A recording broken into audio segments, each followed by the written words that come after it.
나는 민준의 관 앞에 앉아 있었다. 20살, 아직 대학도 제대로 다니지 못한 아들이었다. 병원에서 마지막 숨을 내쉬는 순간 나는 그의 손을 놓지 않았다. 그런데 부모님은 오지 않았다. 장례식장 로비에서 핸드폰이 울렸다. 어머니였다.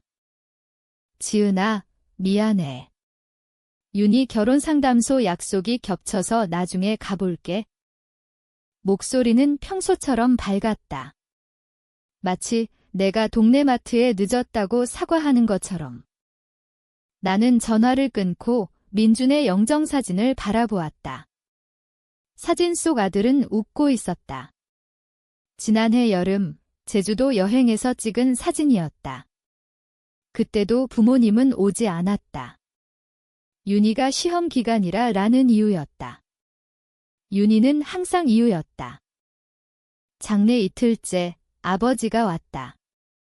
혼자였다. 검은 넥타이도 없이 골프채를 차에 싣고 온 사람처럼 편한 재킷 차림이었다. 지은아, 민준이 불쌍하구나. 그 말 한마디 하고는 바로 본론으로 들어갔다. 그런데 민준이 명의로 된 신탁 있지? 11억 정도 된다고 들었는데? 나는 숨이 멎는 줄 알았다. 민준의 생명보험과 남편이 떠나기 전에 만들어준 신탁이었다. 남편이 교통사고로 죽은 뒤 내가 혼자 키우느라 손도 못 댄 돈이었다. 민준이 성인 되면 대학원 유학 자금으로 쓰기로 약속했던 돈. 아버지는 계속 말했다. 윤희 결혼식이 코앞이야. 상대 집안이 강남에 빌딩 3채 가진 집안이라 체면이 있어야지. 최소 10억은 들어. 내가 지금 힘들어도 가족이니까 이해해주라. 나는 대답하지 않았다. 그저 고개를 끄덕였다. 아버지는 안심한 듯 어깨를 토닥이고는 금방 돌아갔다. 윤희가 기다린다며. 장례식은 조용히 끝났다. 조문객 세드 참 불쌍하다 고만하고 돌아갔다. 나는 집으로 돌아와 민준의 방에 앉았다. 아직 그의 냄새가 남아있었다. 책상 위에 놓인 대학 합격 통지서가 눈에 들어왔다. 스위스 유학 장학금 반액만 나와서 나머지는 신탁에서 쓰려고 했던 그 학교였다.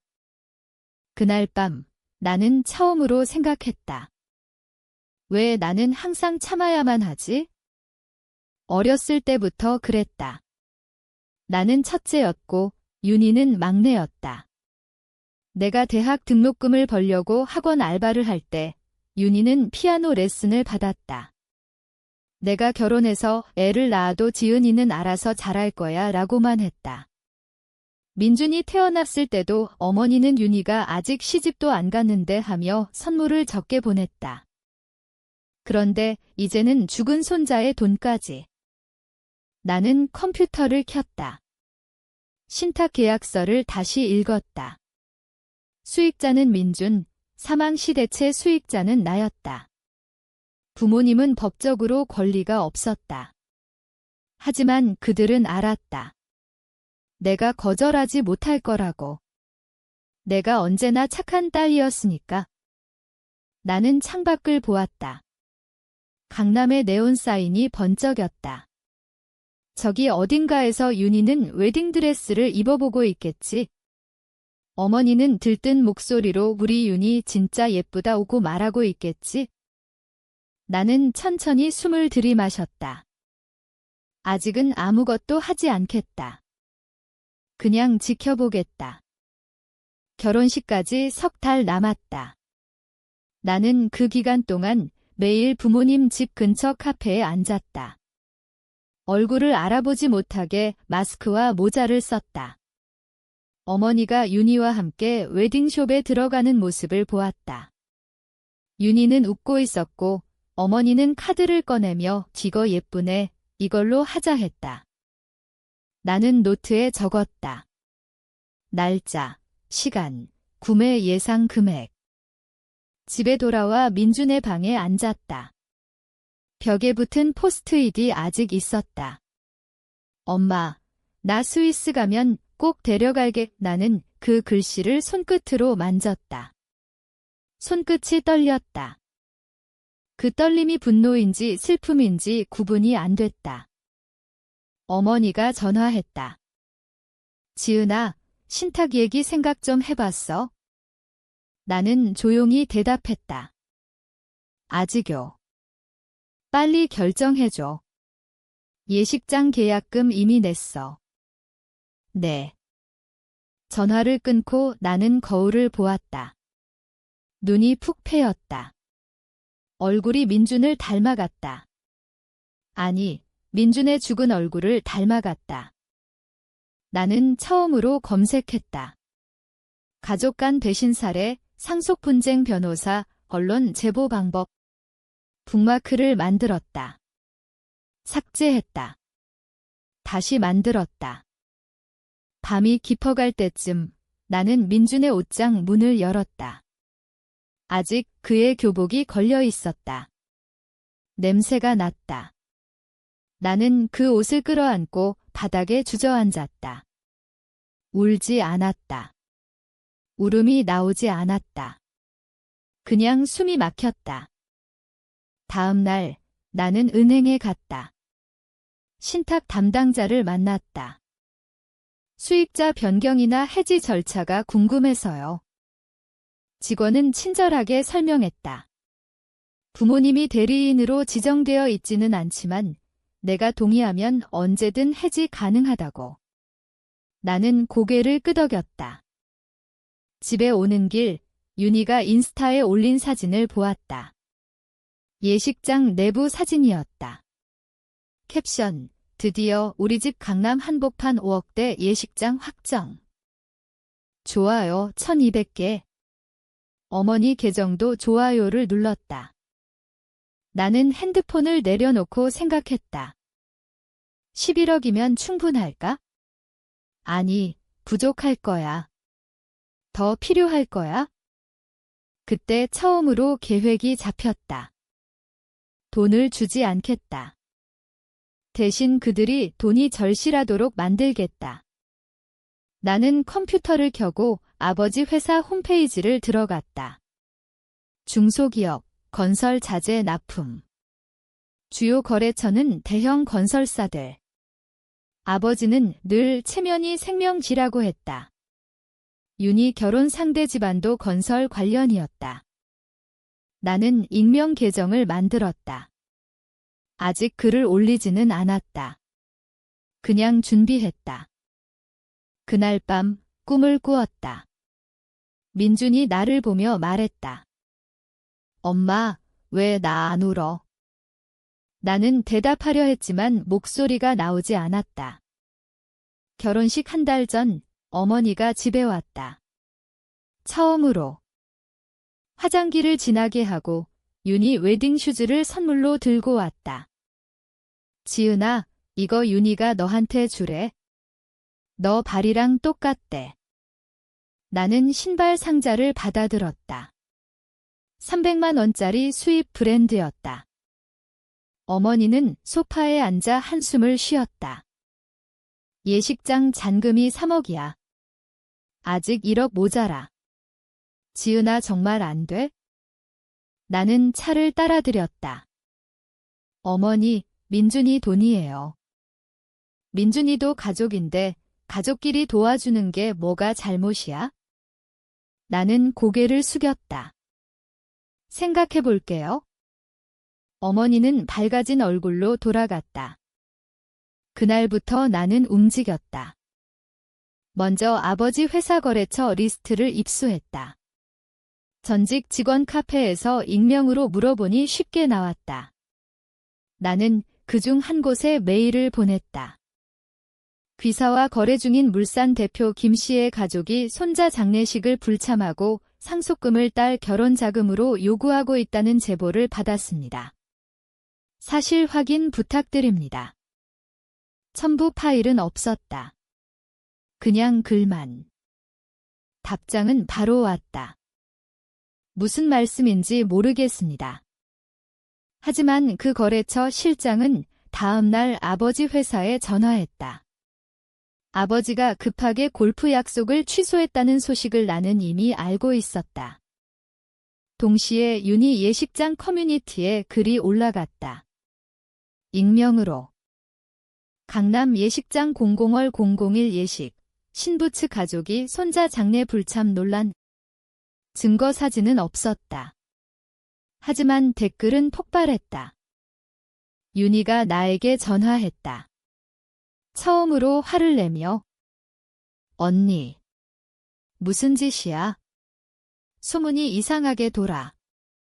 나는 조용히 말했다. 무슨 소문? 장례식 안 왔다는 누가 그런 글을 올렸는지 알아? 모르겠는데. 윤희는 울먹였다. 언니, 제발 결혼 망치지 마. 나는 대답하지 않았다. 그날 밤 아버지가 집으로 왔다. 얼굴이 창백했다. 지은아, 너 뭐 한 거야? 뭐요? 거래처에서 이상한 전화가 와. 내가 뭔가 말한 거 아니야? 나는 고개를 저었다. 아니요. 아버지는 한참 나를 노려보다 돌아갔다. 나는 민준의 방에 들어갔다. 그의 책상에 앉아 중얼거렸다. 미안해. 아직 더 해야 할 것 같아. 결혼식 일주일 전 예식장이 취소됐다. 잔금 미납과 가족 논란을 이유로. 윤희는 울면서 어머니에게 전화했다. 나는 옆집에서 그 소리를 들었다. 벽이 얇아서. 어머니가 나를 찾아왔다. 처음으로 무릎을 꿇었다. 지은아, 제발 돈 좀 빌려줘. 다른 데서 하게. 나는 물 한 잔을 드렸다. 얼마나 필요해요? 5억만 나중에 갚을게. 민준이 돈은 못 건드려요. 어머니는 울었다. 너 진짜 이럴 거야? 가족인데. 나는 대답하지 않았다. 그날 밤 나는 마지막 메일을 보냈다. 이번엔 증거와 함께. 아버지가 과거 세금 탈루한 흔적, 거래처의 뇌물준 정황. 오래된 자료들이지만 충분했다. 언론사 제보 메일이었다. 다음 날 아침 아버지 회사 주식이 하한가로 떨어졌다. 뉴스의 대표 가족 손자 장례 불참 논란 기사가 실렸다. 사진은 없었다. 하지만 제목만으로 충분했다.